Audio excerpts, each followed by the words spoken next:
Hi, I am Jess Dreyfus. I am a personal stylist in Southern California, and I wanted to do a little 2021 series with you of my top closet editing tips. We're all home more now than ever, and I figured it was a great place to start for the year. So we are going to dig into those closets and be sharing the tips that I use with my clients to help you get that space fresh and organized and looking amazing.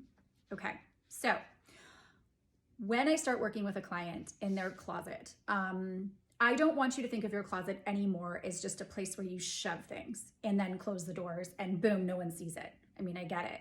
I do have closets like that in my house, but not my wardrobe closet.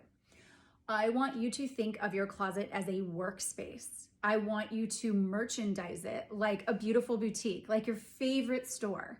You know, when you go into those stores where everything is just all over the place and you have to dig and dig and dig to find things, nobody wants to shop there. I mean, unless you're a stylist, then you love those kind of stores.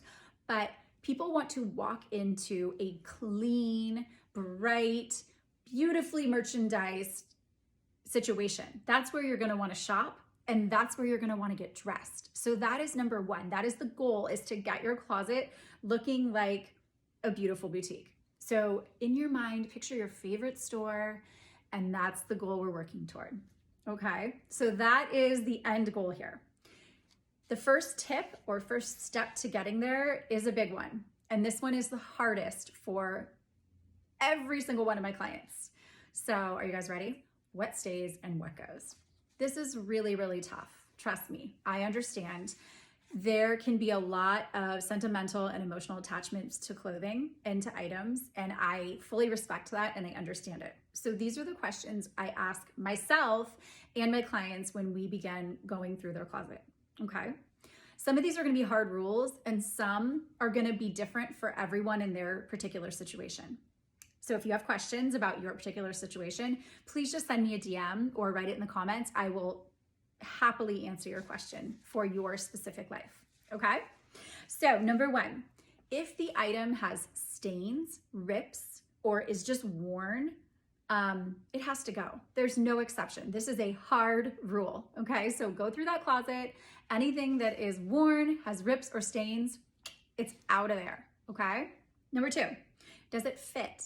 It has to fit your body right now to stay in your closet. Okay, so here's how we break this down. If it's too small and you want it to fit you again, fantastic. We are going to take all the items that are too small and we are going to put them in a storage container and put them out of your space. And then if, let's say you just had a baby, please give yourself grace. You just made a human being, okay? So give yourself a year, 2 years, and you can revisit those clothes when you're feeling like you're getting back to where they'll fit, right? Same if you're doing some sort of weight loss plan, anything. Put the clothes in a bin out of your space and revisit them at given times throughout your journey, okay? If it's too big, you need to take it to a tailor and decide if it's worth the cost to tailor or to just get rid of it. So if it does not fit and you don't want to wear it down the road, out of there, okay? Number three, do you wear it? This is a big one. If not, why are you keeping it? It's just taking up space and brain space, so it needs to go. There are some exceptions to this rule, especially right now with COVID.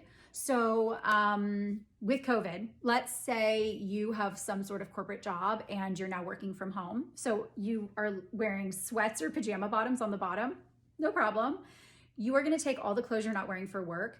And if you have a big closet, they just go into a little section tucked away somewhere, so they're not front and center. You're not wearing them. So put them somewhere else and put the clothes you're gonna be wearing on a daily basis front and center. Your yoga pants, your sweats. I'm joking, but also not joking. If it's like special occasion dresses, big jackets, ski clothes, all of that, no, you don't get rid of that. You just find a different place for it. Unless you are a professional skier, you do not need your ski jacket front and center when you open the door to your closet. That's just not the way it needs to be. So we're either going to store it, or if your closet's huge, we're going to put it in an area tucked away. We're gonna get into some of the other questions that are gonna make you think a little bit about that item, okay? Does it work with your current life? And if not, why are you holding on to it? So this is a big one that I find with moms specifically. And it was my own my own thing when I left my full-time job and became a stay-at-home mom. The clothes I was wearing just did not fit my lifestyle anymore. So I slowly over time did get rid of them and replace them with the clothes that were going to suit my life better now. So that's just something that you need to think about, okay? And to tie into that question, does it serve my future goals? So let's say let's use the same situation. You had a certain job, now you had a baby, but you're gonna be going back to work again. Fantastic. Let's just take those clothes and put them somewhere where they're not front and center in your space. Remember, this is a boutique. When you walk into a boutique, you wanna see the clothes that you wanna wear right now, not something that you're gonna wear in 2 years, okay?